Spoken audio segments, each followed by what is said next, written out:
Assalamualaikum. Welcome to Minute Meds. Today the topic of discussion is the diseases of pericardium. We'll start with acute pericarditis, then pericardial effusion, a few words about cardiac tamponade, and then the last constrictive pericarditis. So, pericardium, acute pericarditis, the inflammation of the lungs, the covering of the heart.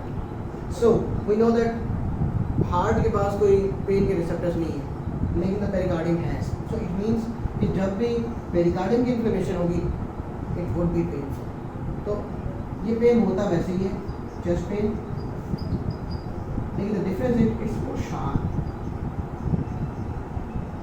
And even patient से themselves कि this is not the pain that we usually had. अगर पहले कभी MI हुआ हो, बिजली से ये वो वाला दर्द नहीं था, उससे ज़्यादा चुभने वाला दर्द था, दैट इज शार्प. और दूसरा that changes its intensity with even respiration and even movements. So, patient, if a young patient comes, then this pericarditis may be secondary to any viral infection. If a patient comes with a history of ischemic heart disease, and recent MRI. For example, the patient had myocardial infarction in the last 24 hours. He is admitted, thrombolized, and he is well. Now, the second day he says that he has a chest pain that is more sharp than the previous one, and then it changes. The intensity changes whenever he changes his side or whenever he takes a deep breath. Do you think about pericarditis? That is post-myocardial infarction pericarditis. And the third one, the type is a patient with any systemic disorder like patient with the chronic kidney disease. These have uremia. This uremia, it causes inflammation of the pericardium. These patients also can have this. और बेशक इसको आप काट दो, सिर्फ ये दोनों चीज़ें ज़्यादा आसान रह जाती है. एक वायरल आपने रख ली यहाँ पे और एक इस्केमिक हार्ट डिजीज के साथ. ठीक है. अच्छा, आपके पास ये हो गया. Now a patient with this, how to examine this patient? Examination पे the main thing about this is pericardial friction problem. It's mostly we appreciate this in system. That is the diagnostic of pericarditis as far as the examination is concerned. ठीक है. Patient आ गया, this finding के साथ आपने देखा pericardial drop है. ठीक है. आपने क्या करना है? Do investigate this patient. हम डायरेक्टली जिस इन्वेस्टिगेशन की तरफ दो ही मेनली होती है. अब जिस अगर पेरिकार्डियम इन्वॉल्व है तो हम जब भी कार्डियोलॉजिकल इन्वॉल्वमेंट होती है, इन्वेस्टिगेशन कौन सी कराते होते हैं? इको और ईसीजी. उससे पहले ब्लड सीपी. दोबारा बोलेंगे कुछ? अच्छा ठीक है. कार्डियोलॉजिकल इन्वॉल्वमेंट में बेसिक इन्वेस्टिगेशन कौन सी होती है? सबसे पहले कौन सी होती है? जो पूरा ठीक ही बोला, ईसीजी करना चाहिए. ठीक है. ईसीजी पे अगर पेरिकार्डाइटिस है, चेंजेस क्या आनी चाहिए? एक्सपेक्ट हम क्या करते हैं इसको? हार्ट इरिटेटेड है तो हमारे पास टैकीकार्डिया आएगा. Very good, very good. और साथ में में जो कैसे डायग्नोस्टिक और सही तरीके, अगर वो इन्फ्लेम है सही तरीके से खोल नहीं पा रहा तो हमारे पास वोल्टेज डिक्रीज हो जाएगी. नहीं देखो, इन्फ्लेम है, पेनफुल होगा, लेकिन खोलना ठीक होता है ना. रिस्ट्रिक्शन तो कोई नहीं है. मैं बताता हूँ. इसमें जो पढ़ाने का मकसद है वो ये है क्योंकि ये वाहिद एक ऐसी कंडीशन है आफ्टर एमआई जिसमें ईसीजी के ऊपर आपके पास एसटी एलिवेशन आते हैं. Now how to differentiate this? ये एसटी एलिवेशन के एमआई के लिए these ST elevations in all leads. सिर्फ अच्छा स्पेसिफिक वॉल लीड्स में नहीं होगा, सारी लीड्स में स्टार्ट हो जाएगा. ये ऑल लीड्स तो through out the heart irritation हो रही है. ये हो रही है. ठीक है जी. ये आपका से आगे how to treat the main cause of the infection.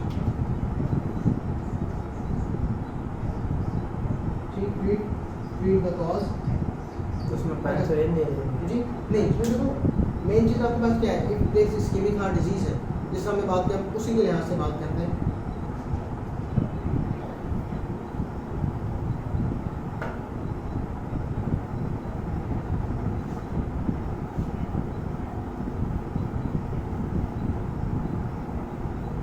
अच्छा सॉरी ये काट दी।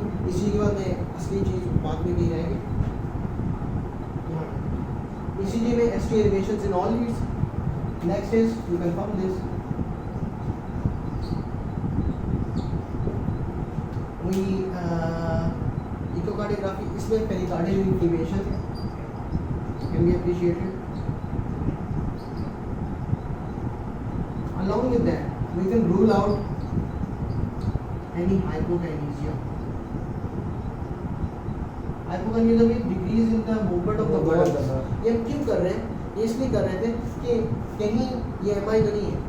जब भी मायोकार्डियल इंफार्क्शन होता है उसमें भी ST एलिवेशन होती है, उसमें हाइपोकाइनेसिया आयुर्वेदिक भी होती है। ठीक है, तो चेस्ट में शार्प ST एलिवेशंस, इको पे आपके पास पेरिकार्डियल इन्फ्लेमेशन नजर आ गई। हमें क्या करना है कि ट्रीटमेंट इसकी क्या है? इसकी सिम्टोमेटिक ट्रीटमेंट है, पेन रिलीफ है। You can go for opioid analgesics, NSAIDs or even oral steroids. This is simple main चीज़। तो आज फिर बताऊंगा कि पेरिकार्डियस बनाने का इतना क्या था, इतनी छोटी सी चीज़ है, क्योंकि इसका चेस्ट पेन हार्ट के साथ होता है।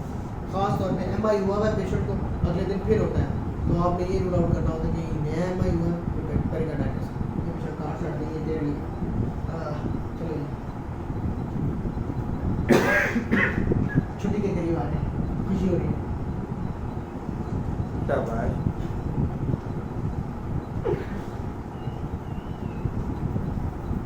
हमारे एग्जाम के करीब आ रहे हैं, मेरी जान निकल रही है। कब है पेपर? अक्टूबर? यही सितंबर है ना तेरे पास? 12 अक्टूबर को इंशाल्लाह। Yes sir. सितंबर में अगर आपका चक्कर लगाने का दिन के तो खुले दिल से आइएगा। हाँ हाँ, आके पढ़ा भी दीजिएगा। Private tuition.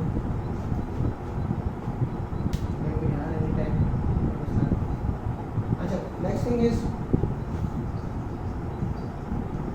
pericardial effusion. So if these are the heart chambers, right atrium, left atrium, right ventricle, left ventricle, supposedly this is the pericardium covering it. So if it is filled with the fluid,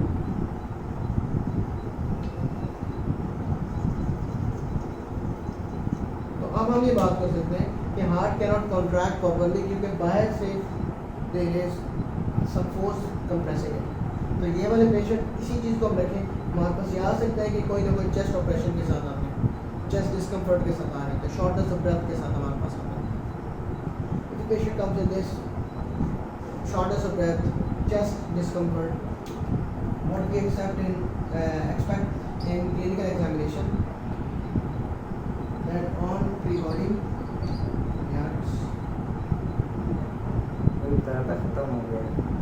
almost खत्म हो गया, क्योंकि मैं तो कर सकता हूँ क्योंकि लिखता जा रहा हूँ, ये उस पर आ रहा है कि नहीं, यहाँ तक फिर काम चल रहा है, इधर बहुत ज़्यादा फीड हो गया। ओके जी, पेरिकार्डाइटिस की हमने बात कर ली, हम बात करते हैं पेरिकार्डियल इफ्यूजन की।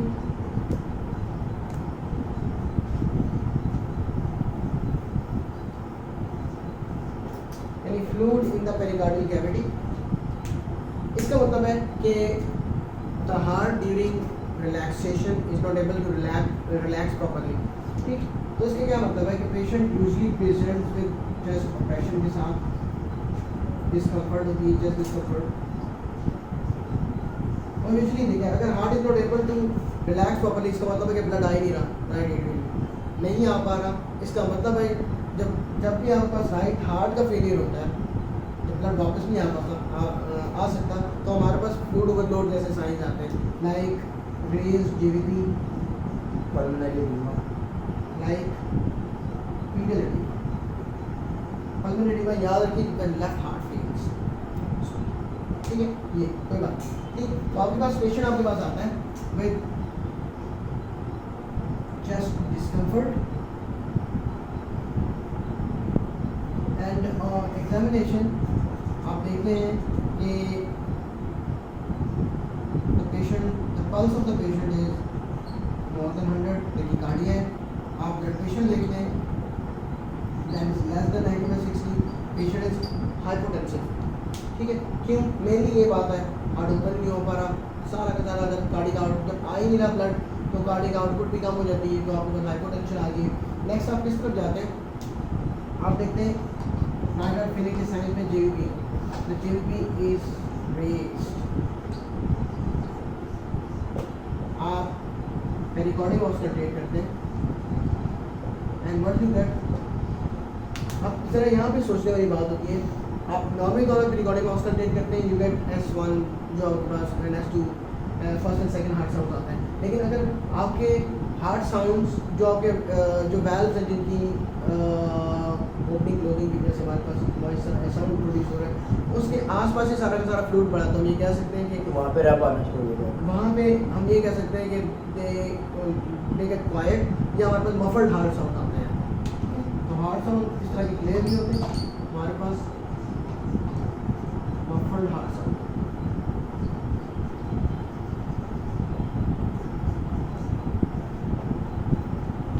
जब ये चीज़ हो, we suspect that the patient has pericardial effusion. Now how to investigate this patient, echo करेंगे इसको। सबसे पहले बेसिक से शुरू किया करना, कार्डियोलॉजी वाली चीज़ें 3 चीज़ें लाजमी करानी है, ECG करवाएंगे, इको करवाएंगे, तीसरी मुझे नहीं याद। ठीक है जी। सबसे पहले ECG,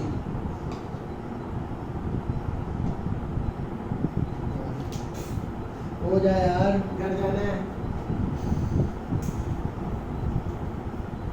वैसे आज हमारी कुर्बानी याद रहेगी, पूरी कौमें याद करेगी कितनी देर से हम मिले हैं। अच्छा जी, फर्स्ट इन्वेस्टिगेशन इज ECG। अब जरा सोचने की बात है, अगर हार्ट पूरी तरह कंप्रेस नहीं हो पा रहा, तो वैसे हम देखें नॉर्मली तौर पर हमारे पास आता है PQRS। This QRS is due to contraction of the ventricle।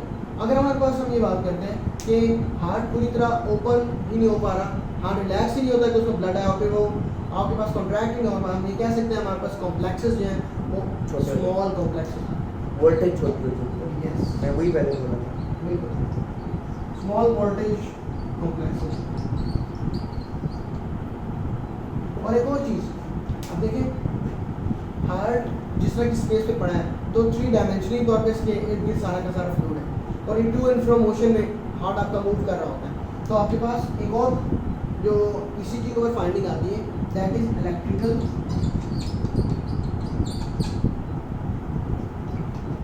अल्टरनेंस।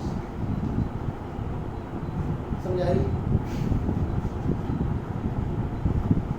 ये कुर्बानी है मेरे दोस्त। इलेक्ट्रिकल दोबारा बिठा दूँ, ठीक है। इलेक्ट्रिकल कौन यार, खत्म हो गया, पक्का खत्म हो गया। इलेक्ट्रिकल अल्टरनेंस की उसके ऊपर लेने की कोशिश करी, उसके ऊपर लेने की कोशिश करी।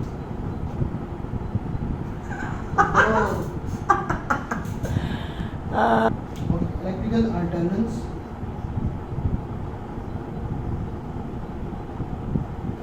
मीन्स जब आप ECG करेंगे, complexion too like this, alternate करेंगे small complexes with big complexes. जैसे कि फ्लूइड आपकी पेरिकार्डियल जो हार्ट का सरफेस है उससे जैसे एक साइड पे होगा तो पूरा का पूरा रिलैक्स भी कर सकते हैं, कम्प्लेक्स। चलिए ये हमारे पास आ गया, पेरिकार्डियल इफ्यूजन हमारे पास आ गया, ECG में हमने ये चीज़ देख ली। Next is chest x-ray. Chest x-ray पे क्या चीज़ नजर आएगी? चेस्ट एक्सरे में हमारा ब्लंटिंग हो नहीं, वो हार्ट का जो शैडो भी हो जाएगा, हार्ट का शैडो भी हो जाएगा। हाँ देखा, इस तरह मिटाते हैं। ठीक है जी। अच्छा चेस्ट एक्सरे, इसमें हमारे पास हर हार्ट फेलियर में जिसमें हमारे पास हार्ट का साइज बड़ा हो जाता है, कार्डियोमेगाली होती है। खास तौर पे क्या होता है इसमें कार्डियोमेगाली, इसमें ग्लोबुलर हार्ट होता है because fluid in the pericardium. सीधी सी बात है ना, आपके पास आपको तो शैडो नजर आ रहा है तो आपको हार्ट काफ़ी बड़ा नजर आता है, ग्लोबुलर हार्ट नजर आता है ये। और आप कंफर्म करते हैं अपनी इस फाइंडिंग को फ्रॉम इकोकार्डियोग्राफी, जब कंफर्म करते हैं कि भाई आपके पास fluid is present in the pericardium cavity. Then क्या हमारे पास फ्लूइड की बॉडी में आ गया है, तो what might be the investigation.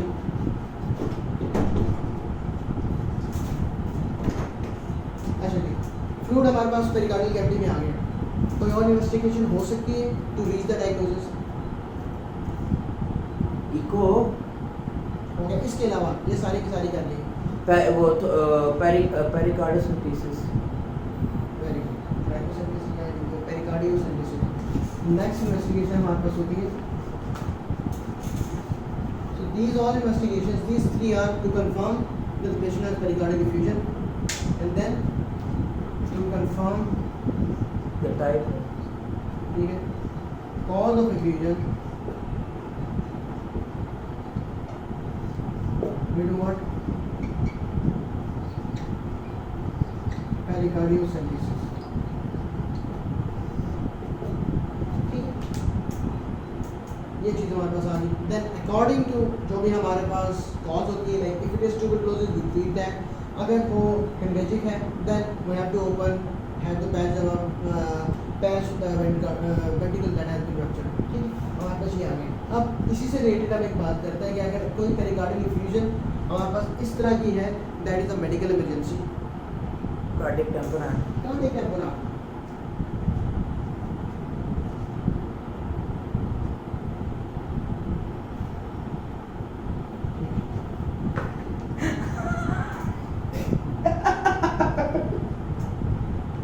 हमारे ब्लूपर जो है हमें बहुत याद रहेंगे, ये रखी यार।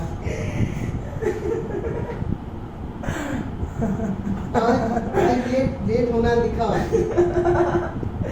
4 बजे से आके काम हमने मेरे ख्याल में 45 मिनट का किया है। नहीं सर 2 घंटों का। हाँ यार, रिकॉर्ड करना बहुत औखा काम होता है। उसके बाद ये इतवार पे सेट करना पड़ा था आपको। यार ये बहुत बड़ा होता है। अच्छा जिधर पेरिकार्डियोसेंटेसिस यहाँ तक कमाल हो गया, हम बात कर लेते हैं।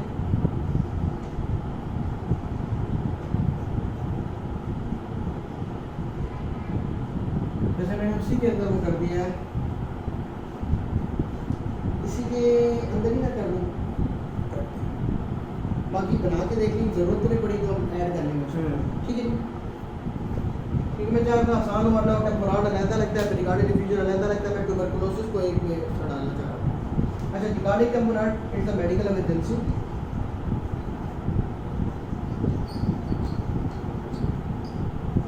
In which a patient presents with findings of acute right heart failure.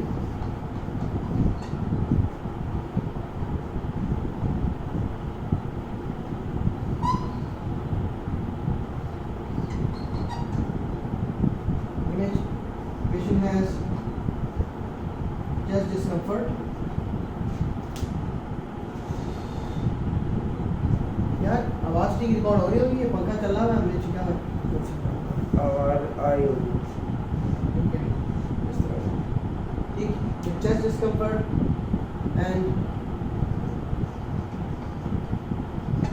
dyspnea. On examination, we see that patient has tachypnea, increased respiratory rate, more than 20 हमारे पास आ रहा होता है। हम पास देखते हैं, that is weak, that is tachycardia, the blood pressure is low, less than 90/60, and when we look at ये तो हमने हेमोडायनामिक देख लिया। हमने कहा था कि राइट हार्ट फेलियर है, एक्यूट फेलियर हुआ है, तो कहीं ना कहीं फ्लूइड ओवरलोड के साइन होंगे। तो हम देखेंगे कि JVP इज रेज्ड। हम डायरेक्टली उसी तरह आएंगे जैसे हम, और ये याद रखिए किसी पेशेंट ने if there is a triad,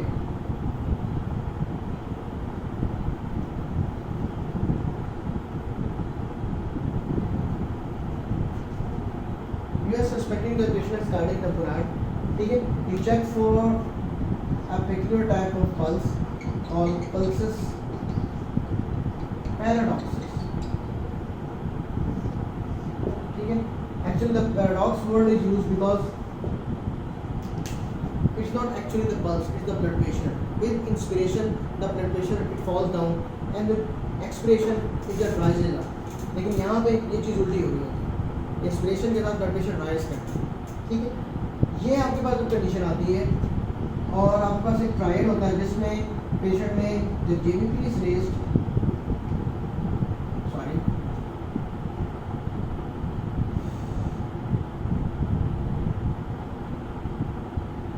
रगड़ दे।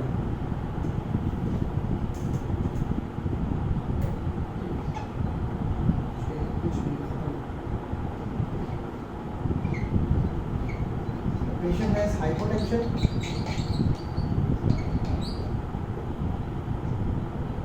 the patient has यार ये सब सारा रिदम भूल गया।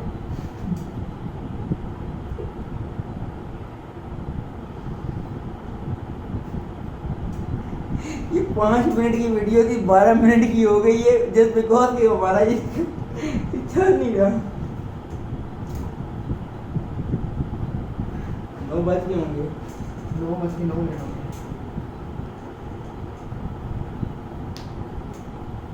मैं इसको शॉर्ट करता हूँ, जिस तरह भी आज कंप्लीट करना है यार ऐसी पल्सेस पैराडॉक्सिस है। How to investigate this patient? तो फिर एक ऐसा कर लेना, बिकॉज एक काम कर लेते हैं। अच्छा, अब हम बात करते हैं कार्डियक टेम्पोराट, ठीक है। अब patient with acute heart failure, वही जिस तरह हमने पेरिकार्डियल इन्फ्यूजन की बात की थी, इसको हम इस तरह में लेते हैं that patient has come with acute severe shortness of breath.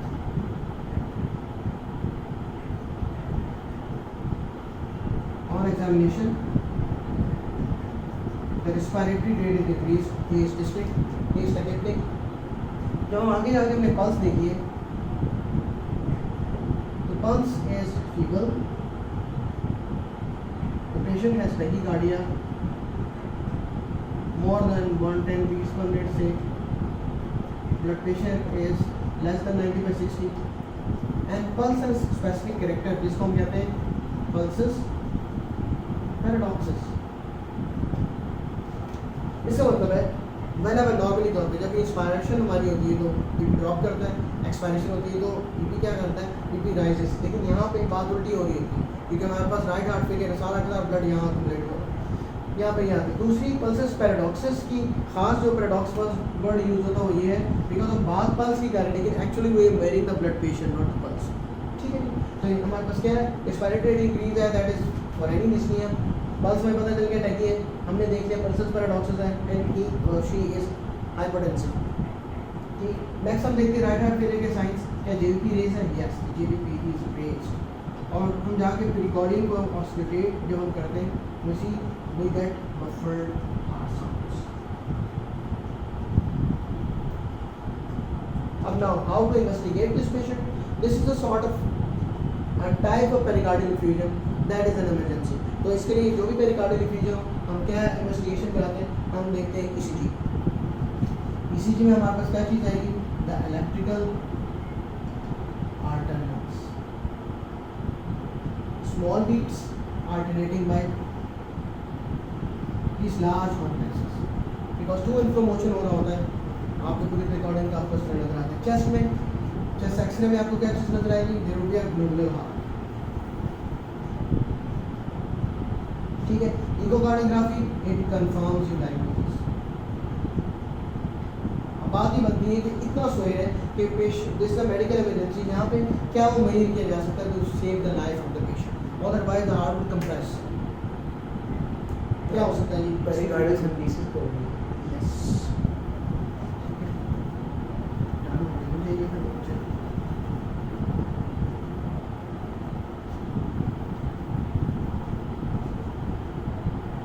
so the treatment is pericardio synthesis. Remove the fluid from the pericardial cavity, the patient gets relief. Then you can send that fluid for either culture for routine examination to find the diagnosis, and then treat the real cause. लेकिन for the timing to relieve the patient, main cheese pericardial services, that's how. ठीक है, मुझे अच्छा ठीक. आखिरी बात हमारे पास आती है द पेरिकार्डियल इफ्यूजन. दैट ये बात करते हैं कि आपके पास ट्यूबरकुलस पेरिकार्डियल इफ्यूजन आती है वो किस तरह से.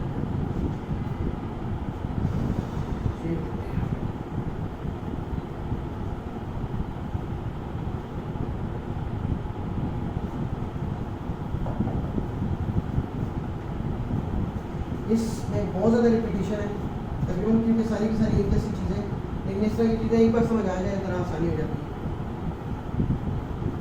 तो फॉलो तो कर रहे हैं ना. मुझे ये होता, मैंने कहा अगले बंदे को समझ आ रही हो. Yes yes. मज़ा नहीं आता.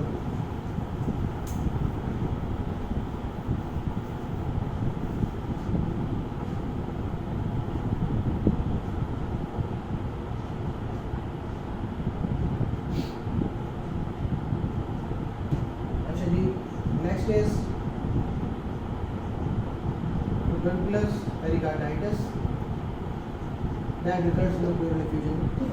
तो ज़्यादातर tuberculous pericarditis, these patients are from African descent. Yes. American में बोला. African. अच्छा, मैं American दोबारा. These patients are from African descent. These are the patients who have AIDS and they might have concomitant pulmonary tuberculosis. So the scenario can come like this: an an African patient, that's a diagnosed case of HIV, he is being treated or is recently diagnosed with pulmonary TB, but now he comes with fever, night sweats, weight loss. On examination, you see on precordium, you get muffled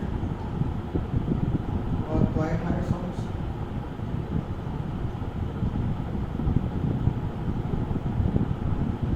So you investigate the patient. Muffle है, आप सोचेंगे कि ये कोई pericardial effusion वगैरह है. But you will do वो जो हम सब पे करते हैं, ईसीजी. ईसीजी में हमें क्या चीज़ मिलेगी? हमारे पास वही क्या नाम है, कोई बहुत ज़्यादा टेस्टिंग नहीं है. इलेक्ट्रिकल अटेंडेंस तो कार्डियक पुनार्ड में होता है ना. एक आम प्लूरल इफ्यूजन पेरिकार्डियल इफ्यूजन में क्या चीज़ मिलती है? हमारे पास शॉर्ट वोल्टेजेस. यस, तो हमें शॉर्ट वोल्टेज कॉम्प्लेक्सेस मिलते हैं. चेस्ट एक्सरे में हमें क्या चीज़ मिलेगी? Globular heart. Yes, globular heart. And we confirm this by echocardiography, जिसमें कंफर्मेशन रहती है कि yes there is fluid. हमारे पास फ्लूइड है. अगली चीज़ क्या करेंगे? पेशेंट हैज़, मतलब there is a suspicion कि ट्यूबरकुलोसिस हो सकती है. What would you do? Typically culture sensitivity provide, pericardial sensitivity करेंगे और उसको कल्चर प्रोवाइड. ठीक है, तो यहाँ पर आपके पास अपनी इन्वेस्टिगेशन होती है, that is cardiosynthesis and send the fluid for mycobacterium tuberculosis. ठीक है, you have to find the organism. आपके पास organism मिलना चाहिए to label that this pericardial effusion is secondary to tuberculosis. Now ये चीज़ आपके पास होगी, आपके पास organism आ गया. Now how to treat this patient? What are the drugs we use to treat tuberculosis? वो four जो है Yes, simple. रिफैम्पिसिन ये regime है. हम इसमें ATD लेते हैं, एंटी-ट्यूबरकुलस थेरेपी. 4 months की जो इंटेंसिव regime होती है, we use rifampicin, isoniazid, pyrazinamide and ethambutol. ठीक है. And the next 2 months, और सब उल्टा करते हैं. 2 months की इंटेंसिव थेरेपी होती है, 4 months की हमारे पास 2 months की हमारे पास इंटेंसिव regime होती है. RIP चारों ठीक है. rifampicin, isoniazid, pyrazinamide, and ethambutol. And next 4 months of continuation therapy with that rifampicin and isoniazid. खास चीज और ड्यूरेशन ऑफ थेरेपी कितनी होगी in the case of tuberculous pericarditis? Same 12 month सिर्फ हमारे पास होता है सीरियस के 6 मंथ से कोई खास चीज ऐसे ट्यूबरकुलस पेरिकार्डाइटिस में कर सकते हैं कि नहीं? ट्यूबरकुलस पेरिकार्डाइटिस में कोई खास चीज कर सकते हैं क्या? फ्लूइड ड्रेन करो वो आपने कर लिया तो फेलियर नहीं था, ऐसा कुछ भी नहीं था। सीवीपी लाइन लेके डायरेक्ट ड्रॉप देते नहीं, आप ट्रीटमेंट के हवाले से एक ही देंगे, साथ में वो दे देंगे। आपने 6 मंथ दे दिया, एड स्टेरॉइड्स और अपनी बॉडी की कॉम्प्रोमाइज कर देते। शुरू में आपको देनी पड़ती है क्योंकि इन्फ्लेमेशन वगैरह एंड ऑल दैट, ठीक है। You have to add steroids, even start with full dose.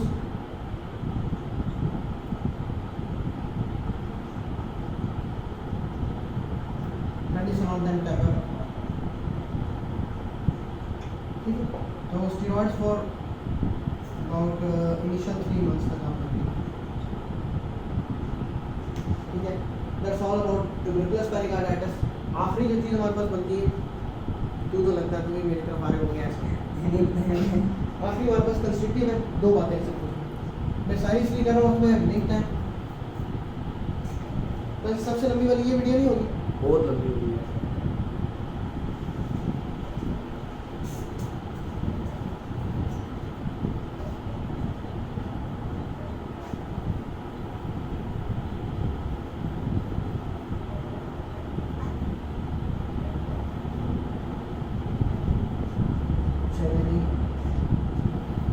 So last is restrictive pericarditis. So it means